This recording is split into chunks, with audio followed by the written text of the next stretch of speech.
Mi hijo llamó un domingo por la mañana para decirme que se casaba al día siguiente.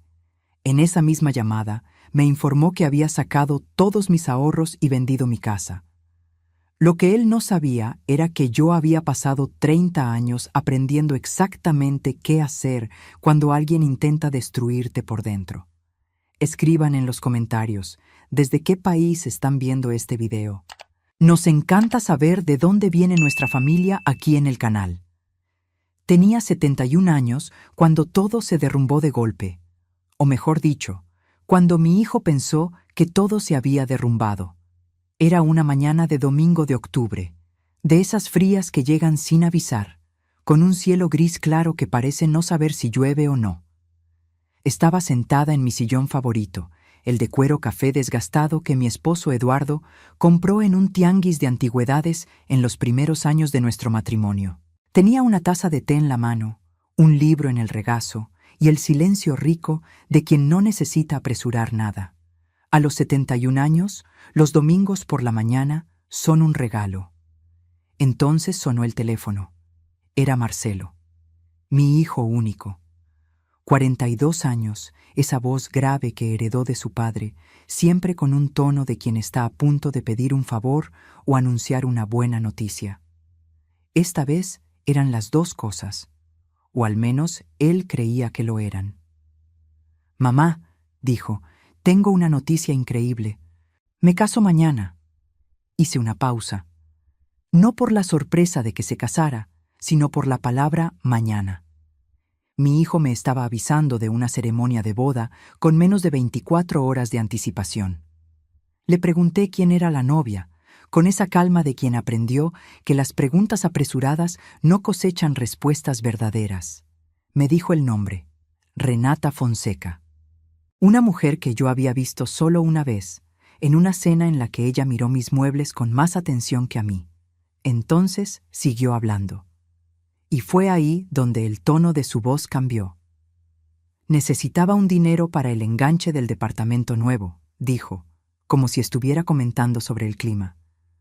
«Lo tomé prestado de tu cuenta de ahorros y vendí la casa de la calle de las Acacias. Ya tiene comprador. La documentación se firmó esta semana». Me quedé callada por unos segundos. No por miedo, no por desesperación.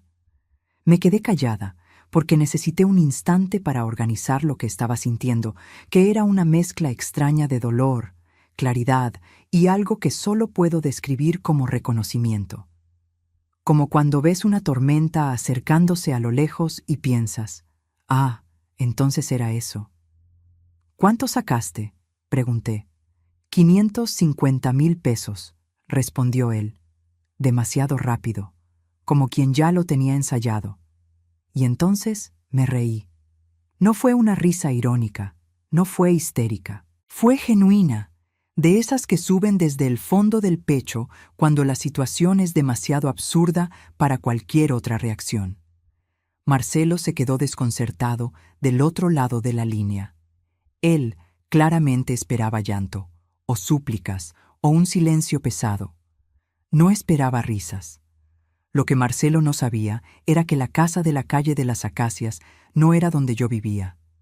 Yo vivía en la calle de los Fresnos, número 34, desde hacía 23 años. La casa de la calle de las Acacias era un inmueble que yo había comprado como inversión, 6 años antes, con parte del seguro de vida de Eduardo. Estaba rentada a una familia desde hacía 4 años, con contrato registrado ante notario. Pero hay otra cosa que Marcelo no sabía, y que la mayoría de las personas en mi vida también desconocían. Antes de casarme, antes de ser madre, antes de convertirme en la señora amable que presta libros en la biblioteca comunitaria del barrio los martes y jueves, yo había pasado 16 años trabajando como pasante legal en un bufete de abogados especializado en derecho inmobiliario y familiar en la Ciudad de México. Yo conocía los contratos, entendía de fraudes, sabía reconocer un poder notarial falsificado a leguas de distancia porque había revisado cientos de ellos. Cuando Eduardo murió, hace 7 años, la vida pareció encogerse. Me mudé a una ciudad más pequeña, Asumí el ritmo tranquilo de una viuda que planta hierbas en la terraza y lee mucho. La gente me veía como alguien gentil e inofensiva. Eso, descubrí más tarde, era una de las mayores ventajas que tenía. Aquella mañana de domingo, mientras mi hijo respiraba del otro lado de la línea esperando mi reacción, yo ya estaba mapeando mentalmente lo que necesitaba hacerse. Sabía qué documentos buscar en el archivo. Sabía a qué abogado llamar primero. Sabía que el contrato de arrendamiento de la familia que vivía en la calle de las Acacias hacía que la venta fuera fraudulenta de una manera que ningún comprador de buena fe aceptaría sin un juicio. Marcelo, dije, cuando se me pasó la risa, disfruta la boda. Va a ser un día lindo. Colgué el teléfono, puse la taza de té en la mesita lateral y fui a mi archivo. Lo que pasó después no fue venganza, fue algo mucho más preciso que eso. Fue una mujer de 71 años, usando todo lo que aprendió en 5 décadas de vida para defender lo que era suyo, responsabilizar a quien la traicionó y descubrir, en el camino, verdades que ninguna de nosotras estaba preparada para enfrentar. Pero voy a empezar por el principio. Por Eduardo, por la vida que construimos juntos y por lo que quedó de ella cuando él se fue. Me llamo María Luisa Mota Vasconcellos. Nací en octubre de 1953, en Querétaro, hija de un contador y de una maestra de literatura. Crecí en una casa llena de libros y de conversaciones serias sobre la responsabilidad. Mi padre decía siempre que la única cosa que nadie te puede quitar es lo que sabes. Me lo tomé en serio. Me gradué como técnica en administración, pero fue en el bufete de abogados donde realmente aprendí lo que sabía. Pasé 16 años sumergida en documentos, contratos, escrituras, disputas de herencias, pleitos familiares que se volvían juicios de años. Vi cosas que la mayoría de la gente nunca ve. Cuánto se destruyen las familias por dinero, cuánto el amor puede volverse un arma en las manos equivocadas y cuánto subestiman las personas a quien parece débil. Cuando conocí a Eduardo, él era ingeniero civil y tenía una sonrisa que parecía resolver problemas con solo aparecer. Nos casamos en 1981. Marcelo nació en 1983. Dejé de trabajar para cuidarlo, como hacíamos en esa época, y cuando regresé al mercado algunos años después, la vida había tomado otros rumbos. Eduardo fue creciendo en su carrera, nosotros fuimos creciendo juntos, y yo me fui convirtiendo en esa mujer que administra la casa, cuida las finanzas de la familia con rigor silencioso y nunca olvida lo que aprendió. Eduardo murió de un infarto fulminante en 2017. 63 años, saludable en apariencia, sin previo aviso. Una de esas muertes que llegan como un portazo con el viento, de repente y sin que hayas podido preparar nada. Marcelo tenía 34 años en ese entonces. Ya era adulto, ya tenía su vida. Pero el luto lo golpeó de una manera extraña, ese luto que no llora frente a los demás, pero que fermenta por dentro y va cambiando a la persona poco a poco. En los primeros 2 años me llamaba cada fin de semana. Después, fue espaciando las llamadas. Después, se fue desapareciendo. Cuando Renata entró en su vida, las llamadas prácticamente pararon. Yo vi eso pasar con esa tristeza silenciosa de madre que entiende, pero duele de todos modos. No me entrometí, no le reclamé. Solo observé, de lejos, las señales que me preocupaban. El tono diferente cuando hablaba de dinero, la prisa nueva en todo, esa Renata que miraba mis muebles con ojos de evaluadora. 3 meses antes de la llamada del domingo, Marcelo me visitó y en una conversación que parecía casual, me preguntó si podría firmar unos documentos para facilitar la administración de mis cuentas en caso de que me enfermara. Acepté darle acceso a mi cuenta corriente, la pequeña, con cerca de 30,000 pesos para los gastos del mes. No a la de ahorros, no a los inmuebles, solo para estar seguros, como decía mi padre. 2 semanas después de esa visita, tuve una gripe fuerte que se convirtió en infección pulmonar. 4 días de internación, fiebre alta, esa neblina de conciencia que trae la enfermedad. Cuando me dieron de alta, Marcelo me llamó preguntándome si me acordaba de haber firmado unos papeles en el hospital. Le dije que no recordaba nada con claridad. Dijo que era normal, que había firmado unos formularios con una notaria, que era solo un trámite. Debía haber contratado a un abogado en ese momento. Pero él era mi hijo. Y todavía había, dentro de mí, esa madre que prefiere creer. Ese fue mi mayor error. El domingo de octubre, cuando abrí el estado de cuenta antes de que el teléfono sonara y vi los 550,000 pesos transferidos en 3 operaciones a lo largo de una semana, mis ahorros estaban reducidos a 8,000 pesos. El historial mostraba las transferencias a nombre de Marcelo, espaciadas de forma que pareciera menos alarmante, pero sumadas contaban una historia muy clara. Y entonces llamó él, para completar el cuadro. En ese momento, mientras todavía sonreía sola en el sillón de cuero café de Eduardo, tuve que tomar una decisión. Podía hacer lo que él esperaba que hiciera: entrar en crisis, llamar pidiendo explicaciones, amenazar y retractarme, llorar y perdonar una vez más. O podía hacer lo que sabía hacer: documentar, planear, actuar con precisión. Elegí lo segundo. Fui hasta el archivo de metal verde que está en el rincón del estudio. Ese archivo por el que Marcelo nunca preguntó, porque nunca imaginó que existía. Dentro de él había 4 carpetas organizadas por tipo de documento: inmuebles, finanzas, jurídico y personal. Saqué las escrituras de los 2 inmuebles. Leí el contrato de arrendamiento de la calle de las Acacias. Verifiqué las fechas. La familia Carranza vivía allí desde hacía 4 años, con contrato vigente hasta junio del año siguiente. Un contrato registrado ante notario, con una cláusula expresa de que cualquier venta del inmueble no rescindiría el derecho de permanencia de los inquilinos por el periodo restante. Mi hijo había vendido una casa con inquilinos que tenían total protección legal para quedarse. Cualquier comprador que intentara tomar posesión descubriría eso inmediatamente. Y cuando lo descubriera, demandaría a Marcelo por fraude, incumplimiento de contrato y daños morales. Abrí mi laptop y empecé un documento nuevo. En la parte de arriba escribí con letras mayúsculas: cronología, y empecé a escribir todo lo que recordaba, con fechas, montos, nombres y circunstancias. Eran las 10 de la mañana del domingo. Para el final de ese día tendría mi plan completo. Hay algo que aprendí en el bufete de abogados y que nunca olvidé.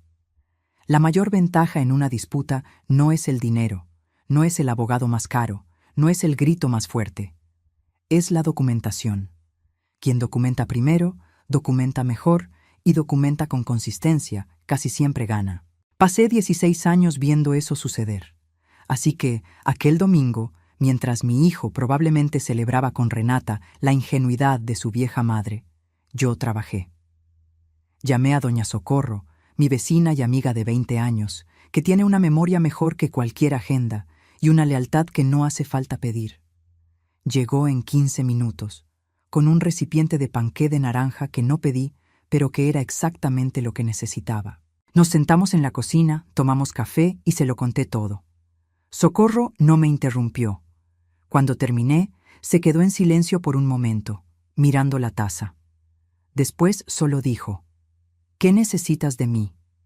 Ese es el tipo de amistad que se construye en 20 años de vecindad, de prestarse la sal y de pláticas en la banqueta al atardecer.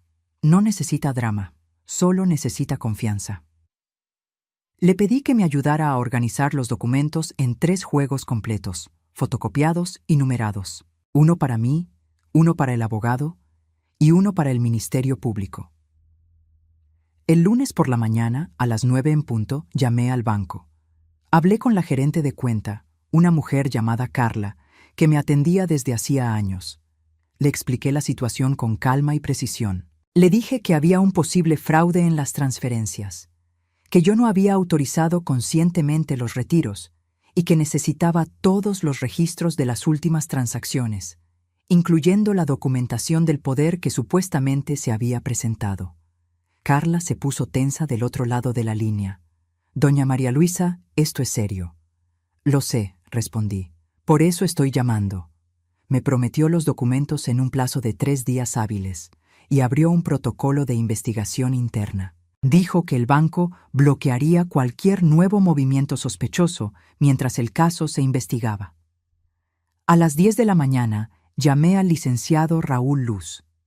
Era abogado, especializado en derecho familiar e inmobiliario, y había sido colega de Eduardo en algunos asuntos legales a lo largo de los años. Lo conocía lo suficiente como para llamarlo directo al celular. Cuando terminé de explicarle, se quedó en silencio unos segundos. Después preguntó: ¿Los inquilinos de la calle de las Acacias lo saben? Todavía no. Llamo hoy. Llama ahora, me dijo. Ellos son víctimas colaterales y pueden ser testigos fundamentales. Colgué con el licenciado Raúl y marqué al señor Antonio Carranza, que vivía en la calle de las Acacias con su esposa y sus 2 hijos adultos. Le expliqué con cuidado que mi hijo había vendido el inmueble sin mi autorización, usando documentos posiblemente falsificados, y que su contrato de arrendamiento seguía siendo válido y sería defendido.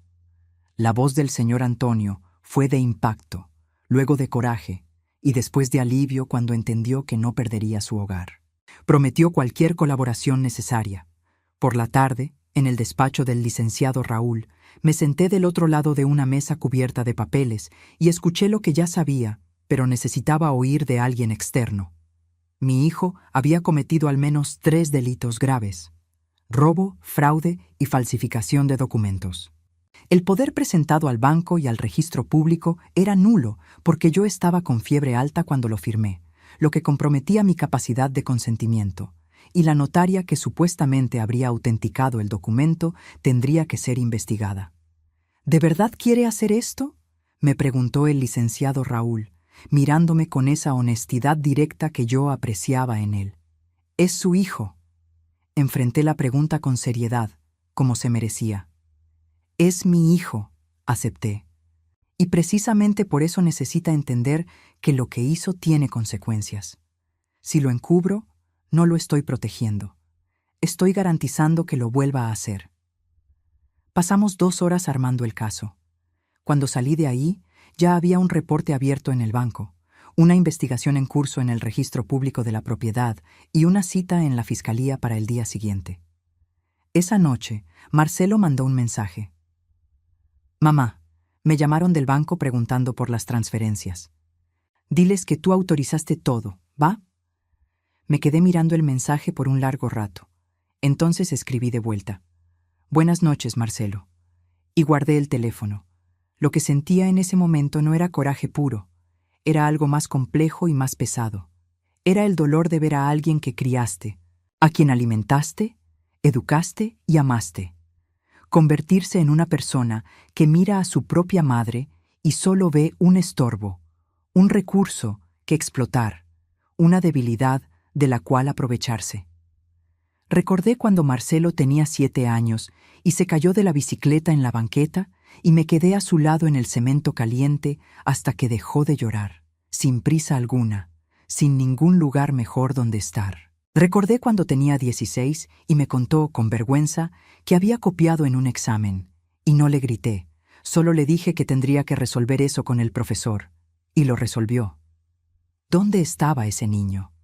¿Cuándo fue que decidió que el atajo era mejor que el camino? No tenía respuestas esa noche, pero tenía documentación, y eso era suficiente para empezar. La mañana del martes presenté la denuncia en el Ministerio Público. La licenciada que me atendió, una mujer de unos 40 años, con una mirada cansada pero atenta, escuchó mi historia sin interrumpirme. Cuando terminé, me preguntó si traía los documentos. Abrí la carpeta.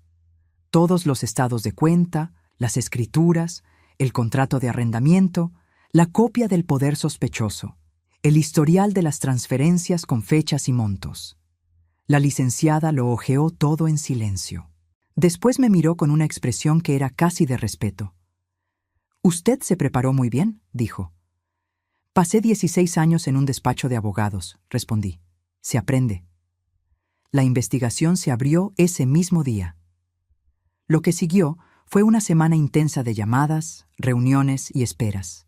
El banco confirmó las irregularidades en las transferencias en 4 días. El registro público identificó que el sello del notario pertenecía a una profesional cuya licencia había expirado 2 meses antes de la fecha registrada en los documentos. La familia que había comprado la casa de la calle de las Acacias, los señores Ortega, fueron comunicados y reaccionaron con horror. Habían puesto todos sus ahorros en el enganche.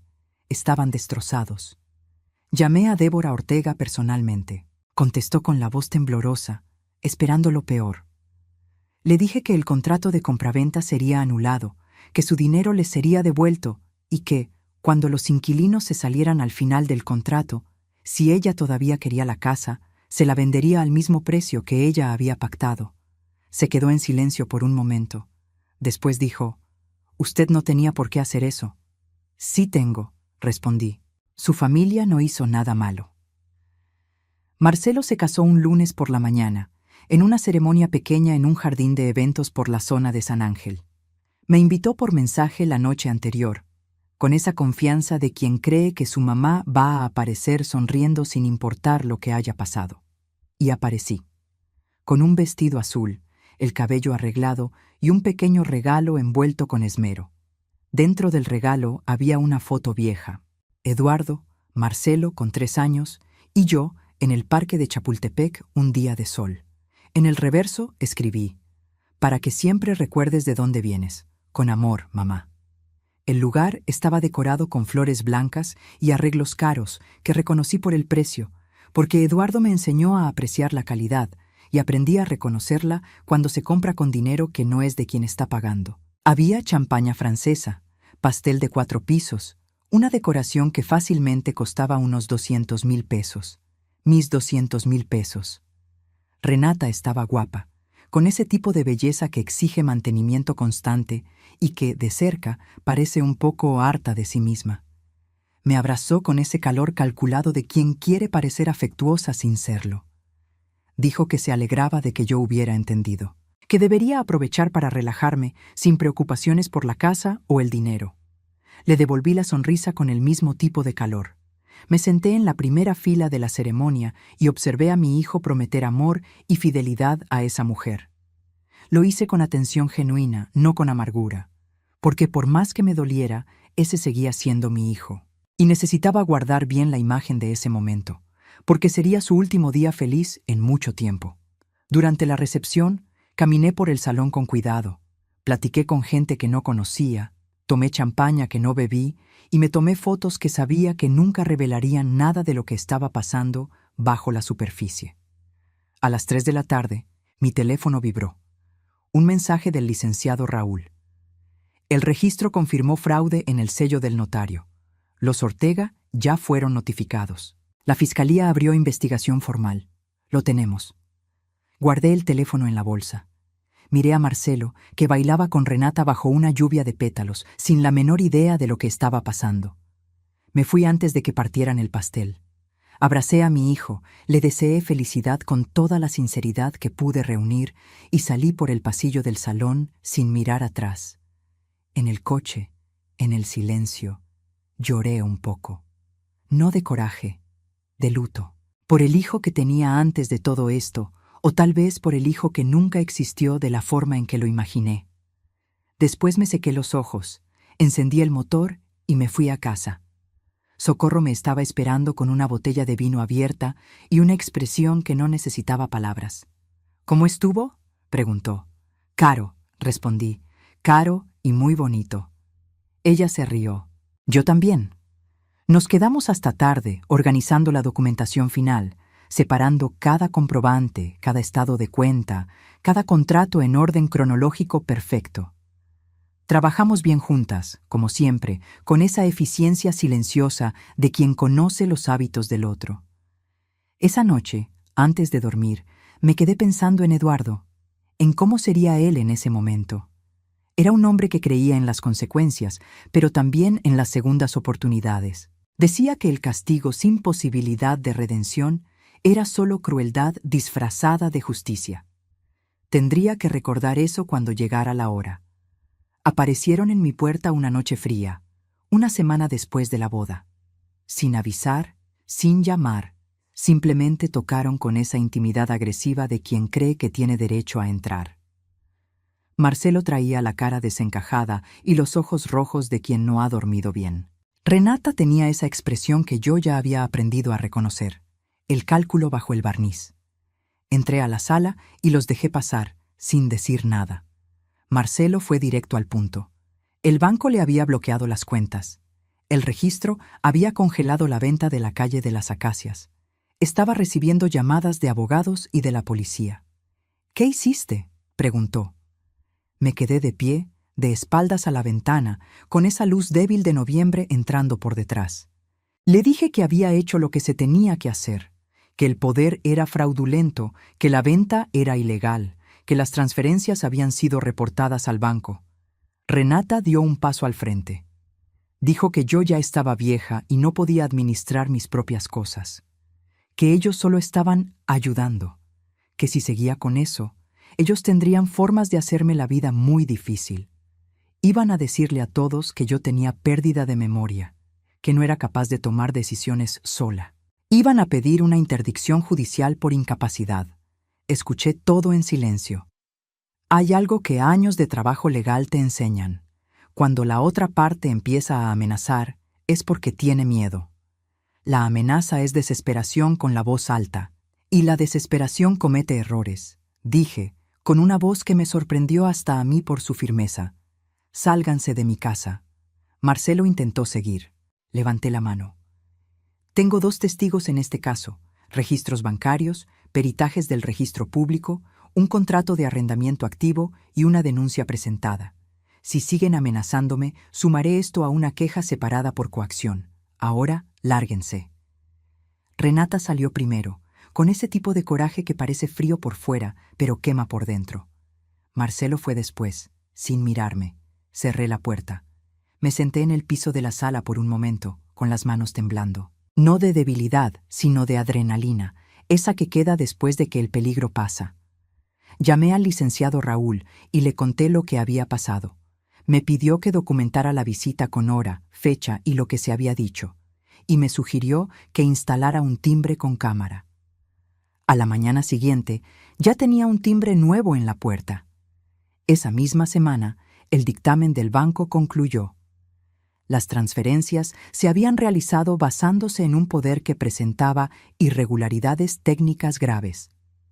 La firma de la notaria era de una profesional que había cancelado su registro 2 meses antes de la fecha impresa en el documento, y mi firma, analizada por un perito grafoscópico, mostraba características compatibles con un estado alterado, trazo tembloroso, presión irregular, sin la consistencia de mi caligrafía normal. Las evidencias eran contundentes. El caso estaba armado. Lo que me faltaba entender era el porqué. No el porqué superficial, no el necesitaba el dinero. El porqué real, el que queda debajo de todo. Lo descubrí 3 semanas después, de una forma que no esperaba. Una mañana de noviembre, mientras organizaba libros en la biblioteca comunitaria donde trabajaba como voluntaria los martes y jueves, mi teléfono mostró un mensaje de una dirección de correo que no reconocía. El asunto decía: «Usted debería saber la verdad sobre Marcelo». Leí ese mensaje sentada en una silla entre estantes de novelas policíacas, lo cual me pareció adecuado. El correo decía que Marcelo tenía una hija de 6 años llamada Isabela. La madre era Camila Santos, una mujer con la que él se había relacionado antes de conocer a Renata. Cuando Camila quedó embarazada, Marcelo le pidió que solucionara la situación. Ella se negó. Él desapareció de sus vidas. 2 años atrás, Camila había interpuesto una demanda por pensión alimenticia. El tribunal ordenó que Marcelo pagara un adeudo de 350,000 pesos en pensiones atrasadas, más la pensión mensual. El año pasado, él había pagado 200,000. Hace 2 meses, liquidó el resto, exactamente cuando empezaron las transferencias de mi cuenta. Me quedé inmóvil por mucho tiempo, sosteniendo el teléfono con manos que no temblaban pero querían hacerlo. Tenía una nieta. Fui directo al celular y busqué el nombre, Camila Santos, en la misma ciudad donde vivíamos. Perfil parcialmente público. La foto más reciente mostraba a una niña de rizos oscuros, ojos que reconocí porque eran iguales a los de Eduardo de joven, soplando 6 velitas en un pastel sencillo de chocolate. El pie de foto decía: Mi Isabela, 6 años. Eres todo lo que necesité para aprender lo que es el amor verdadero. Algo dentro de mí se rompió y se arregló al mismo tiempo. Llamé a Socorro. Solo dije: Te necesito. Llegó en 20 minutos. Le enseñé el correo. Le enseñé la foto. Socorro lo leyó todo 2 veces, en silencio, y después me miró con esa mirada de quien entiende sin que tengas que explicar. «Vas a buscarla», dijo ella. No fue una pregunta. «Voy». Me puse en contacto con Camila por mensaje. Me presenté. Le dije quién era y que me gustaría reunirme con ella si se sentía cómoda. Le dije que acababa de descubrir la existencia de Isabela y que entendía si ella no quería ningún contacto con la familia del hombre que la había abandonado. Respondió en menos de 1 hora. Dijo que lo pensaría. Al día siguiente, dijo que sí. Quedamos para una tarde de jueves. Camila vivía en un departamento pequeño, pero bien cuidado, con dibujos de Isabela por todo el refrigerador y un pequeño estante con libros infantiles gastados de tanto uso. Tenía 35 años, ojos cansados, pero un rostro abierto que me recordó a mujeres que conozco que cargan mucho, pero no se doblan bajo el peso. Tomamos té. Ella me contó la historia sin coraje, solo con esa fatiga honesta de quien ya procesó el dolor y solo queda el hecho. Cuando Isabela llegó de la escuela, con su mochila rosa en la espalda y un dibujo de un gato en la mano, se detuvo en la entrada de la sala al ver a una extraña. Me miró con esa seriedad total de los niños que aún no aprenden a fingir. «¿Tú quién eres?», preguntó. «Soy la abuela de tu papá», respondí. Se quedó pensando un momento. Después me preguntó si quería ver el dibujo del gato. Le dije que quería mucho verlo. Me fui de esa casa con el corazón partido y también más entero de lo que había estado en años. Porque en medio de toda esa traición y dolor, había surgido algo inesperado. Una niña de rizos oscuros que dibujaba gatos y no tenía idea de cuánto había cambiado mi vida solo por existir. La audiencia preliminar fue una mañana fría de noviembre. Llegué con el licenciado Raúl, la documentación completa y esa calma que no es ausencia de sentimiento, sino presencia de claridad. Marcelo estaba ahí con su abogado defensor, un hombre bien vestido, especializado en delitos de cuello blanco. Renata no había ido. Había presentado una solicitud de anulación de matrimonio la semana anterior.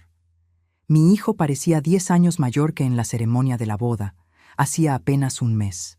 Ojeras profundas, expresión de quien no duerme, una tensión en los hombros que reconocí porque era la misma que veía en Eduardo cuando un proyecto salía mal.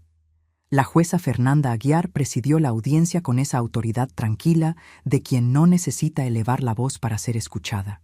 Analizó la documentación. Escuchó al fiscal. Escuchó al licenciado Raúl. Hizo preguntas directas, sin adornos. Cuando llegó el momento de que yo hiciera mi declaración, me puse de pie y miré directamente a Marcelo.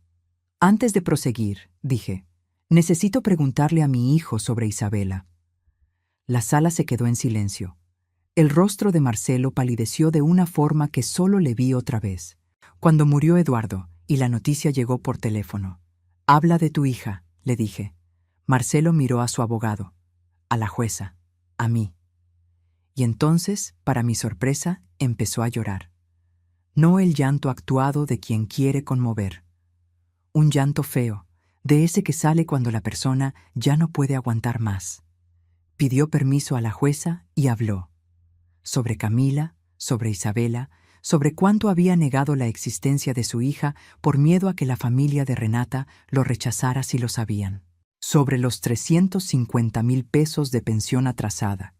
Sobre la desesperación que fue creciendo hasta que se convenció de que robarle a su madre era una solución. Tomé el dinero de mi madre para pagar la deuda que acumulé por abandonar a mi hija, dijo, con la voz entrecortada. Le robé a quien más me amó para encubrir el hecho de que abandoné a mi propia hija. Soy un cobarde. Soy un ladrón. Y no merezco misericordia. La jueza lo observó por un largo momento. «Agradezco su honestidad, aunque sea tardía», dijo ella. «Haremos un receso de 30 minutos para que el señor hable con su abogado». En el pasillo, me quedé parada frente a una ventana que daba a un jardín interno del tribunal, con algunos árboles sin hojas. Socorro estaba a mi lado, como siempre. «¿Qué quieres que pase ahora?», preguntó bajito. Lo pensé con cuidado antes de responder. No quería ver a mi hijo destruido, pero tampoco podía ser la madre que encubre lo que no debe ser encubierto. Había una línea entre perdonar y ser cómplice, y yo había aprendido, de la forma más dolorosa posible, que cruzar esa línea no salva a nadie. «Quiero justicia», respondí, «y quiero que tenga una oportunidad de ser el padre que Isabela merece». Cuando se reanudó la audiencia, pedí hablar con el fiscal antes del cierre. Sugerí que se considerara, en la sentencia, la posibilidad de una pena que lo hiciera responsable sin destruir completamente la capacidad de Marcelo de ser un padre presente. El fiscal me miró con esa expresión de alguien que ha visto mucho, pero aún se sorprende a veces. «¿Usted está pidiendo clemencia por el hijo que le robó?» «Estoy pidiendo una justicia que permita la redención», corregí. «Son cosas diferentes». La sentencia se leyó una mañana de diciembre, con la sala llena. Camila estaba ahí, dejando a Isabela en casa de su abuela. Socorro estaba sentada junto a mí. Los inquilinos de la calle de las Acacias estaban presentes. Los Ortega también. La jueza Fernanda Aguiar leyó los cargos con claridad y seriedad. Robo calificado, fraude, falsificación de documentos. Las pruebas eran irrefutables. No había defensa posible, y el abogado de Marcelo no intentó crear una donde no la había. Marcelo se quedó de pie mientras se leía la sentencia. 2 años de prisión en régimen de semilibertad, seguidos de 4 años de libertad condicional. Restitución integral de los 550,000 pesos, con actualización en un plazo de 10 años. Custodia legal establecida para Isabela, con visitas quincenales supervisadas durante el periodo de la pena, y terapia obligatoria. No fueron 5 años. Fueron 2, con posibilidad de reducción por buena conducta. Una oportunidad. Marcelo salió de la sala con las esposas puestas y el rostro mojado de lágrimas. Antes de que se lo llevaran, se dio la vuelta y me miró por un segundo. No dijo nada, pero era una mirada que yo conocía. Era la misma del niño de 7 años que se había caído de la bicicleta y necesitaba que me quedara a su lado hasta que el dolor pasara. Esta vez no pude quedarme. Pero hice un pequeño gesto con la cabeza que decía: «Lo sé, aquí estoy, tienes que hacer esto solo». Esa noche fui al departamento de Camila. Llevé un esqueje de rosal del jardín de mi casa, enraizado en una maceta de barro. Ella me recibió en la puerta con los ojos cansados, pero aliviados. Isabela apareció en pijama de unicornio, desconfiada y curiosa al mismo tiempo. «La abuela otra vez», dijo. «La abuela otra vez», acepté. «¿Te vas a quedar a cenar?». Camila me miró, y yo la miré a ella, y había en esa mirada una pregunta que era más grande que la cena. «¿Quieres ser parte de su vida?». «Me quedo», respondí.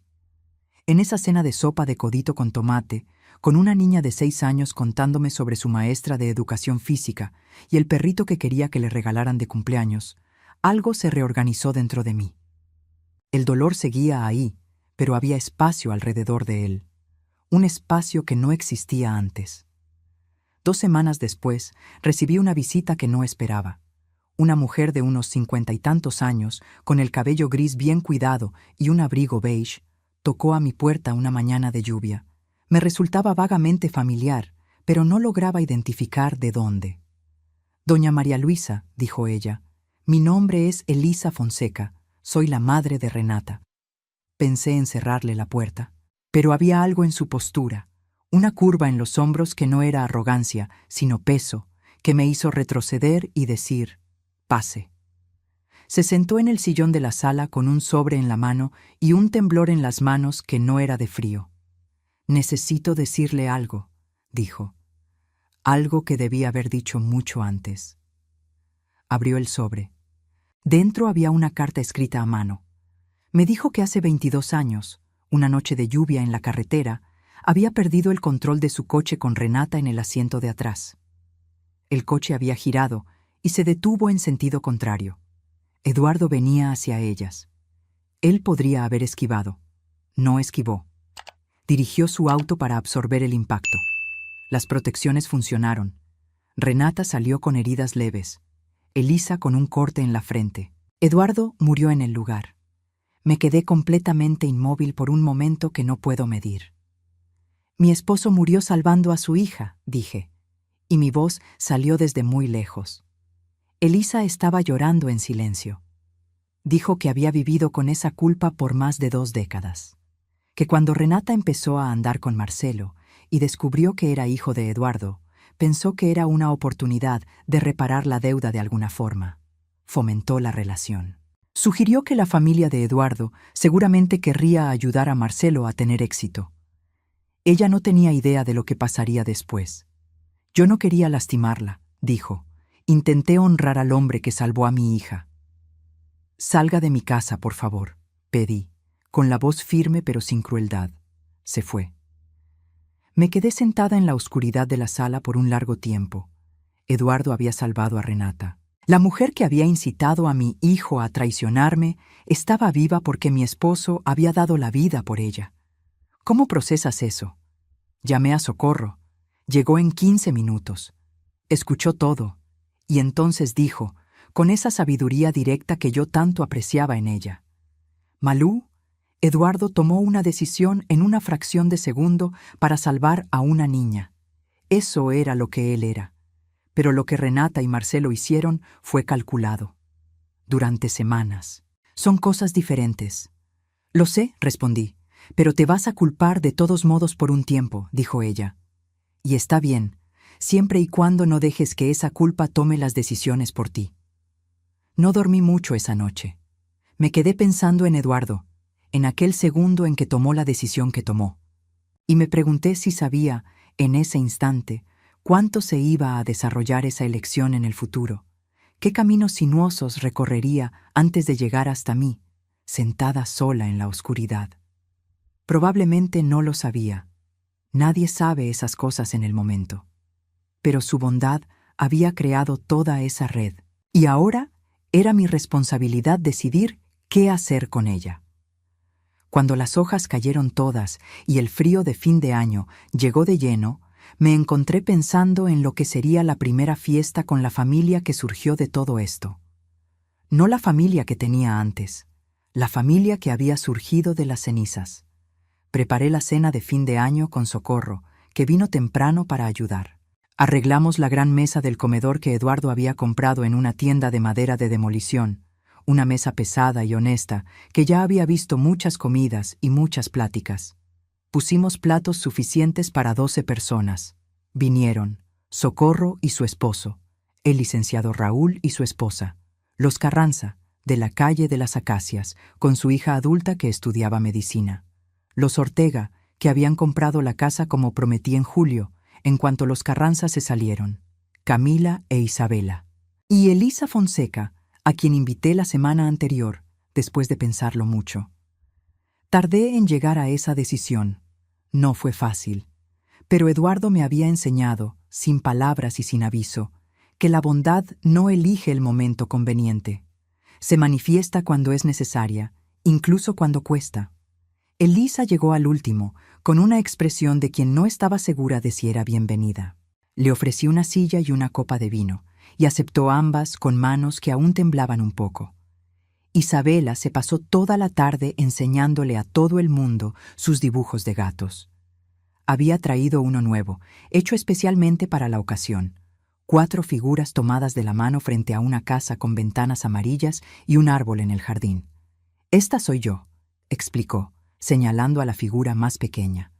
«Esta es mamá, esta es la abuela Malú, y este es papá».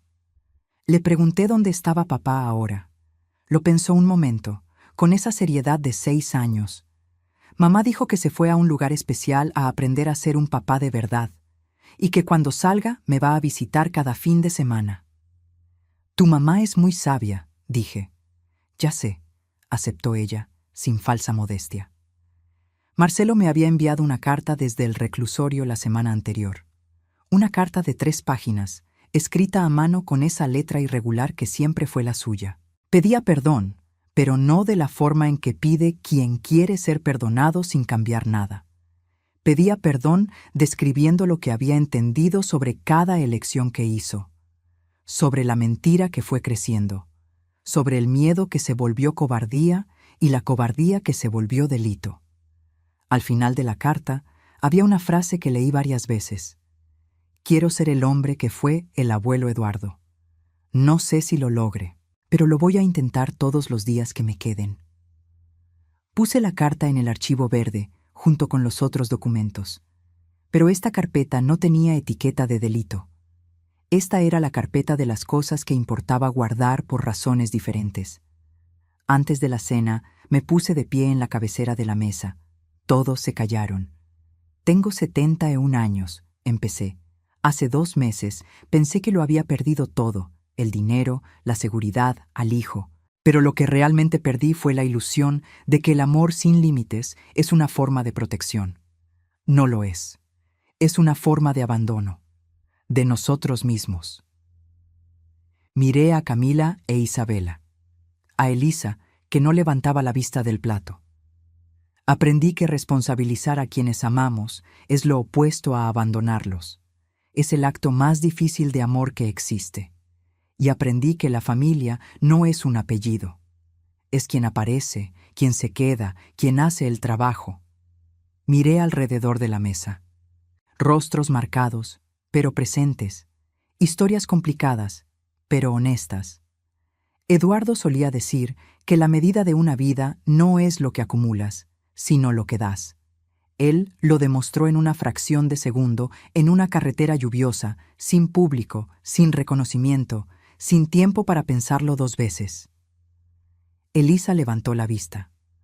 Hoy espero haber hecho justicia a eso. Elegí la justicia en lugar de la venganza. Elegí la verdad en lugar de la comodidad. Y gané una nieta que dibuja gatos extraordinarios. Isabela levantó su dibujo en el aire con orgullo. Todos se rieron. El tipo de risa que ocurre cuando la tensión pasa y lo que queda es solo vida. Por la familia que elegimos, dije, levantando mi copa. 12 copas se levantaron al mismo tiempo. Más tarde, después de que todos se fueron y la cocina estaba limpia, me senté sola en el jardín con un rebozo sobre los hombros y el frío de diciembre haciéndome compañía. Las estrellas estaban tímidas tras una neblina fina. Pensé en Eduardo, en cuánto le habría gustado Isabela, en cuánto ella lo habría adorado, porque los niños reconocen la bondad verdadera cuando la ven, incluso sin saber nombrarla. Mi teléfono vibró. Un mensaje de Marcelo. Gracias por no rendirte conmigo, mamá. Te amo. Respondí. Nunca me rendí contigo. Me rendí de protegerte de tus propias elecciones. Hay una diferencia. Yo también te amo. Guardé el teléfono. Escuché el silencio del jardín. A los 71 años, había aprendido cosas que no están en ningún manual. Que el amor verdadero a veces duele más que la traición, porque exige que actúes cuando solo quieres llorar. Que la familia es una construcción continua, no un dato fijo. Que los secretos que guardamos para proteger a las personas frecuentemente las destruyen más de lo que la verdad lo haría. Y que una viejita que parece inofensiva, que presta libros en una biblioteca comunitaria y planta rosas en su jardín, puede sorprender al mundo cuando decide que ya fue suficiente. Me quedé mirando las estrellas por un largo rato, y entonces entré a la casa, apagué las luces de la sala, y me fui a dormir con esa paz específica de quien cumplió con lo que debía hacerse. No era perfección, era honestidad, y la honestidad, aprendí, es el único cimiento que no se agrieta cuando llega la tempestad. Si llegaste hasta el final de esta historia, gracias de corazón. Deja un comentario aquí abajo contando qué te pareció, qué fue lo que más te llegó al corazón. Si aún no te has suscrito al canal, ahora es el momento. Cada suscriptor hace una diferencia enorme para nosotros. Dale like al video si esta historia te movió. Y si quieres ser parte de una comunidad especial, con contenido exclusivo y acceso a lo que pasa detrás de cámaras, considera unirte como miembro del canal. Crecemos juntos. Hasta la próxima historia.